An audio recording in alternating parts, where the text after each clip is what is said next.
Eu gostaria de dar a paz do Senhor Jesus Cristo aos meus irmãos e compartilhar uma palavra que Deus já me colocou no coração.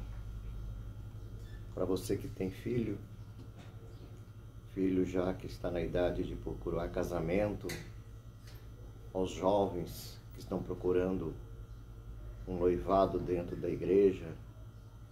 Então Deus me colocou no coração esta palavra. Leiamos a Bíblia em Gênesis capítulo 24, versículo de número 3.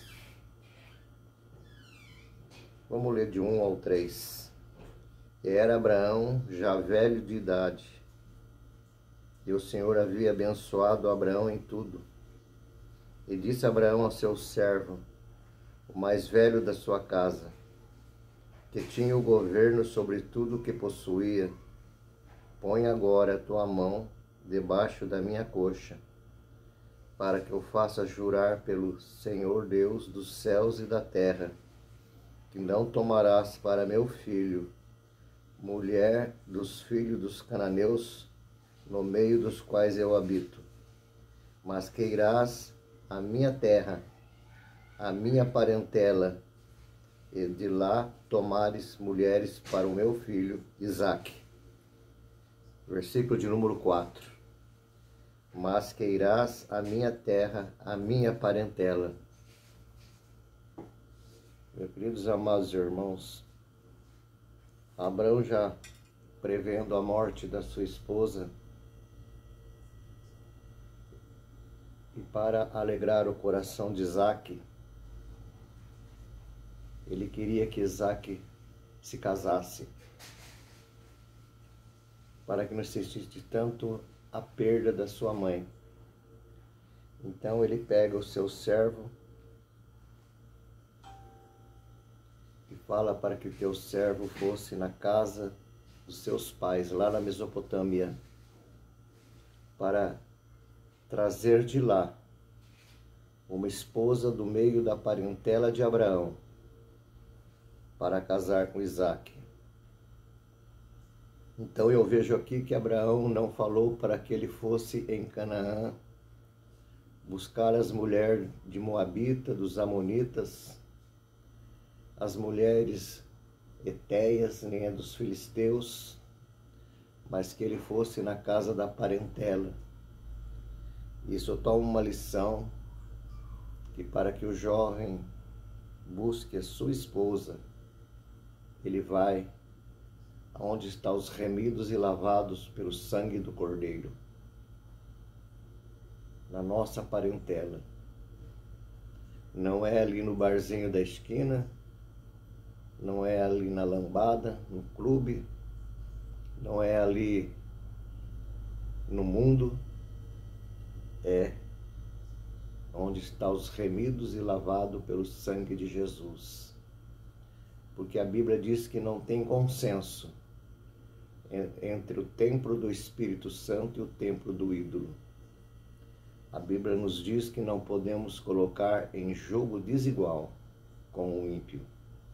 Então Abraão, ele chama o seu mordomo e manda que fosse lá, na Mesopotâmia, em Padarã, a trazer uma esposa da parentela.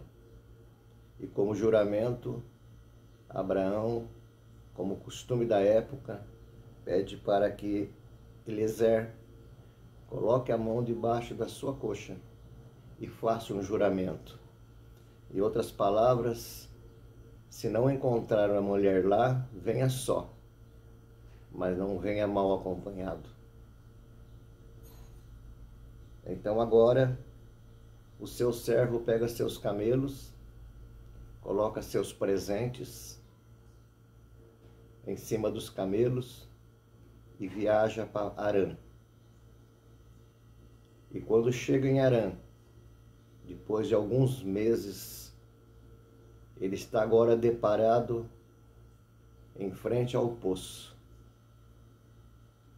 com sede, com seus camelos com sede, e era sabido já que ele já estava nas terras da Mesopotâmia, em Harã.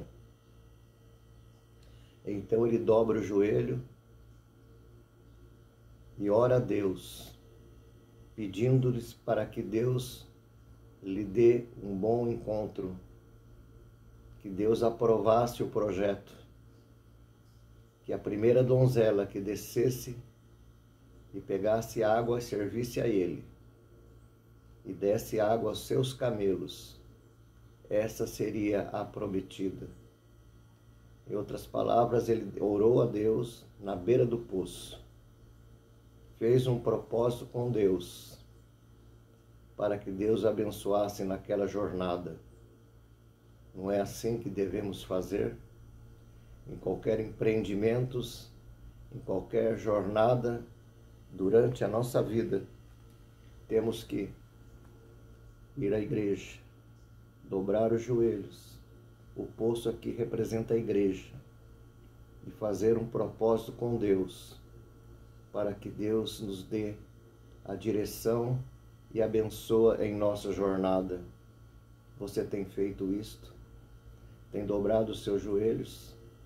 Orado a Deus para que Deus te abençoe no projeto que você empreende? Abençoa nos seus sonhos? O Damasceno Eliezer dobrou o seu joelho e fez um propósito com Deus. A primeira mulher que chegar ao poço, pegar a água e me servir, e der água aos meus camelos, esta é a mulher que o Senhor me mostra para levar para o meu senhor Abraão. Passado alguns momentos, chega Rebeca. Rebeca pega, oferece água a ele e depois oferece água aos seus 10 camelos. Imagine, meus irmãos, uma moça dando água a 10 camelos. Cada camelo, ele bebe aproximadamente 100 litros de água. Olha o espírito de servidão que tinha aquela moça. Ela era serva, porque ela deu água aos 10 camelos. Era muita disposição e muita servidão. Já era o primeiro sinal que Deus havia mostrado ao servo de Abraão. Eu sempre digo que aquela pessoa que não serve para servir, não serve para viver. Porque o servo, ele age desta forma. Às vezes o rapaz quer casar com a moça, mas não sabe se a moça é serva. Está lá namorando com a moça, mas não vai na casa da moça, não observa a família, não observa a mãe, o pai. Dá uma voltinha lá no quarto dela e vê se a cama está arrumada, se ela ajuda a mãe dela, se ela é serva. Rebeca era serva. Isto, o coração dele se explodiu de alegria, porque ele havia acabado de encontrar, mas ainda não sabia da parentela dela, mas já sabia que Deus havia mostrado. E ao conversar, ele descobre que ela é, sim, parente de Abraão. E ele chega e fala: eu quero ir lá na casa do seu pai, conversar com o seu pai. A moça leva ele para a casa do pai. E quando chega na casa do pai, ele conta a história. Eles se alegram porque sabem que eles são parentes, parente de Abraão. Mas ele fala o seguinte: espere que a moça fique conosco 10 dias para nos despedirmos dela. Olha uma outra realidade. Se fosse uma outra qualquer, uma moça tribulosa, uma moça que desse trabalho aos pais, na mesma hora os pais falam: vai agora, pode ir, está encalhada mesmo. Mas não, nós a amamos, queremos que ela fique conosco ainda 10 dias, para que possamos despedir dela. Então é mais uma lição que nós tomamos a respeito daquela moça que vai casar com seu filho, ou jovem, aquela moça que vai casar contigo. Ela é querida pela família. Como é a família? Ela faz parte da parentela. Foi assim que aconteceu. Deus agora, Ele dá o sinal para que Eliseu leve a Rebeca ao encontro de Isaque. Esta é a palavra do meu coração para ti. Se você está querendo se casar, jovem, procure na parentela. Faça um propósito com Deus lá no poço, lá na igreja, que certamente Deus vai te responder o propósito que Ele tem na sua vida. Receba essa palavra nesta hora, em nome de Jesus. Amém.